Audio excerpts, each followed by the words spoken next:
Good evening, everybody. Boy, is it great to see you all here tonight.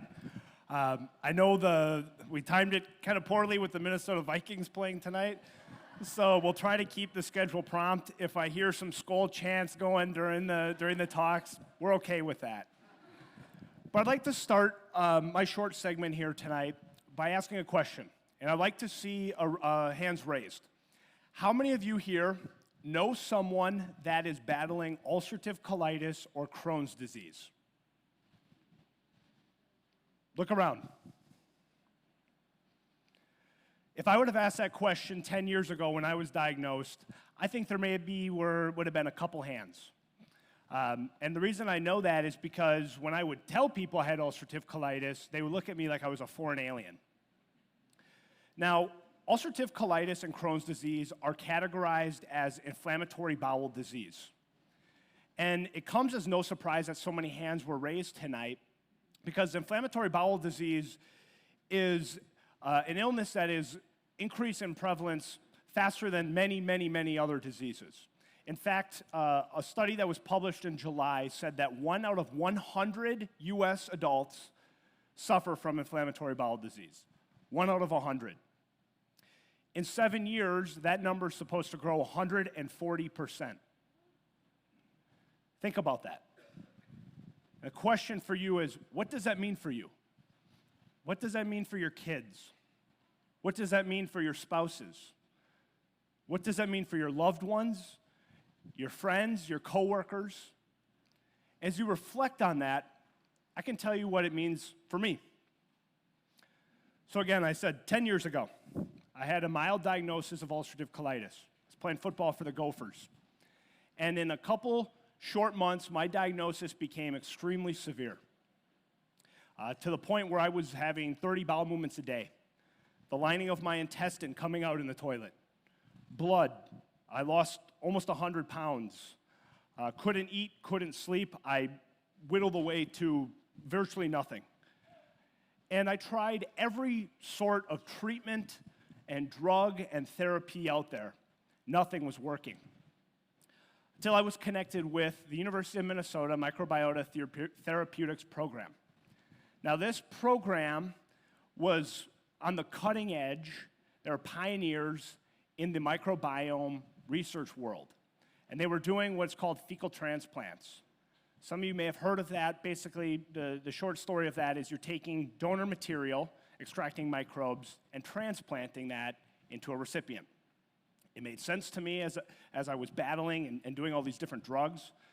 And so I was fortunate to be, as Brendan said, basically patient zero and be a part of a research trial by myself with these fecal transplants.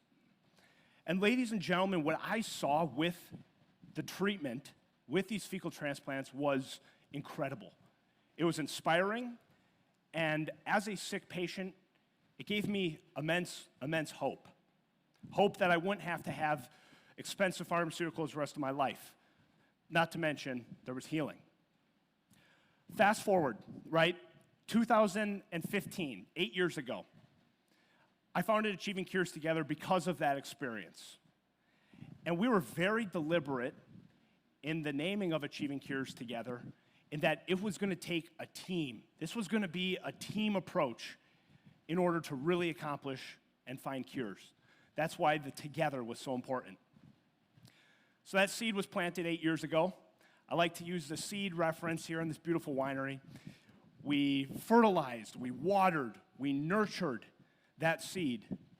Many of you here this evening, from donors to advocates, board members, volunteers, folks that have come to events. It's remarkable how this program, how Achieving Cures Together has grown and evolved.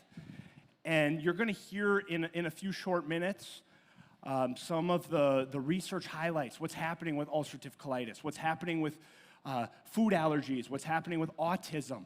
It is remarkable, the steps that are being made. And I have to say, it feels like we are on the breakthrough of the next big thing in modern medicine. It really does.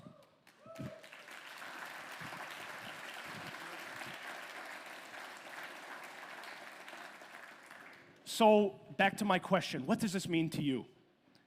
I think what it means is the importance of here and now, where we are, that collectively we can come together, achieving cures together, we can act, and we can push cures forward. It's with my great pleasure now I get to introduce Dr. Kortz. If I could sit up here, I could talk about Dr. Kortz for hours and his resume and the research he's done. It's remarkable. He truly is a pioneer in what's the whole microbiome world and what's happening. But I also know Dr. Kortz as a friend. I know him as a friend. I see his passion for helping individual patients.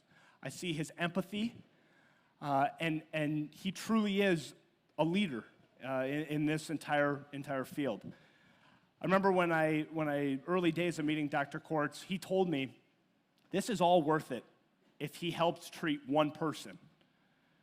Well, let me tell you, ladies and gentlemen, that Dr. Kortz and the help of everybody here this evening, thousands of people have been treated.